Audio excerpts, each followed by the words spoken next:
Hi guys, this is Dr. Raghavendra Reddy, consultant skin and hair care specialist at Nodal Clinics, Hyderabad. ఈరోజు మనము acne and it's relation with diet గురించి మాట్లాడదామండి. ఏ ఆహారంతో మనకు మొటిమలు పెరుగుతాయో తగ్గుతాయో దాని గురించి నేను మీకు చెప్పబోతున్నానండి. సో మనకు ఫస్ట్గా ఏ ఆహారం అయితే తింటే మనకు మొటిమలు పెరిగే అవకాశం ఎక్కువ ఉందో దాని గురించి చెప్పాలి. First high glycemic index foods అంటే ఏ ఆహారం అయితే మనం తింటామో దానివల్ల బ్లడ్ షుగర్ లెవెల్స్ చాలా స్పీడ్గా ఏదైతే పెరుగుతుందో దానివల్ల మొటిమలు పెరుగుతాయి. దీనికి చాలా కామన్ ఎగ్జాంపుల్స్ వచ్చేసి any food which is high in sugars అనమాట. అంటే మన చాక్లెట్స్ కానివ్వండి, ఇంట్లో మనం తినే స్వీట్స్, బయట దొరికే స్వీట్స్, షుగరీ డ్రింక్స్, తర్వాత మన వైట్ బ్రెడ్, కేక్స్, ఇవన్నిటితో కూడా మనకు ప్రాబ్లం అవుతుంది. సో దీన్ని ఖచ్చితంగా మనం అవాయిడ్ చేసుకోవాలి. సెకండ్ థింగ్ వచ్చేసి foods that are made from milk and milk products అనమాట.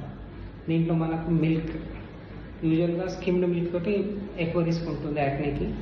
సెకండ్ థింగ్ వచ్చేసి మిల్క్ ప్రొడక్ట్స్ లేకుంటే వే ప్రోటీన్. జిమ్కి వెళ్ళే వాళ్ళు చాలా మంది వే ప్రోటీన్ వాడుతూ ఉంటారు, దాంతో కూడా యాక్నే బ్రేక్అవుట్స్ వస్తాయి. తర్వాత టీ, కాఫీ, వీటితో కూడా మనకు యాక్నే వచ్చే ఛాన్సెస్ పెరిగిపోతాయి అనమాట. థర్డ్ వచ్చేసి మనకు యాక్నే పెంచే ఇంకో ఫుడ్ ఏంటిదంటే మనకు foods which are high in trans fats అనమాట. ట్రాన్స్ ఫ్యాట్స్ అంటే రీహీట్ చేసిన ఆయిల్ని రీయూజ్ చేస్తూ ఉంటారు కదా. ఫర్ ఎగ్జాంపుల్ మనకు చిప్స్ చేస్తూ ఉంటారు బయట, హాట్ చిప్స్ సెంటర్లలో, సమోసాస్, వీటన్నిటితో కూడా మనకు యాక్నే రిస్క్ పెరుగుతుంది. ఫోర్త్ వచ్చేసి foods which are very high in salt. దీంట్లో మళ్ళీ చిప్స్, మనకు ప్యాకేజ్డ్ ఫుడ్స్ వస్తాయి కదా సూపర్ మార్కెట్స్లో, చిప్స్, తర్వాత మనకు చైనీస్ ఫుడ్స్ అనమాట, నూడిల్స్, మంచూరియా, వీటితో కూడా యాక్నే బ్రేక్అవుట్స్ చాలా హైగా వస్తూ ఉంటుంది. So avoid these.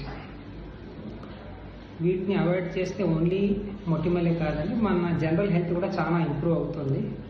మీకు ఫ్యూచర్లో డయాబెటీస్ కానీ, హైపర్ టెన్షన్ కానీ, క్యాన్సర్స్ కానీ వచ్చే రిస్క్ కూడా తగ్గుతుంది. కాబట్టి మీకు ఇది ఒకటి అడిషనల్ బెనిఫిట్ ఉంటుంది ఎప్పటికైనా. సో దీన్ని ప్రాక్టీస్ చేయండి, it will be better for you. A foods తింటే మనకు యాక్నే బ్రేక్అవుట్స్ తగ్గుతాయి. ఓకే, దీంట్లో ఫస్ట్ వచ్చేసి మనకు ఫుడ్స్ విచ్ ఆర్ లో గ్లైసెమిక్ ఇండెక్స్ ఫుడ్స్ అనమాట. అంటే whole grains. For example whole grains complete అంటే మనకు రైస్, బ్రౌన్ రైస్ కానివ్వండి, లెంటిల్స్, లెగ్యూమ్స్, ఇవన్నీ బెటర్ అనమాట. సెకండ్ వచ్చేసి మనం టీ తీసుకోవాలంటే గ్రీన్ టీ తీసుకోవచ్చు, దాంట్లో యాంటీ ఇన్ఫ్లమేటరీ ప్రాపర్టీస్ ఉంటాయి.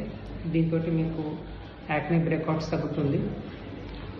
తర్వాత foods which are rich in good fats, example మనకు ఫిష్, ఇవి కూడా బెటర్ అనమాట. ఇవి కన్జంప్షన్ పెంచితే మీకు యాక్నే బ్రేక్అవుట్స్ తక్కువ వస్తుంది.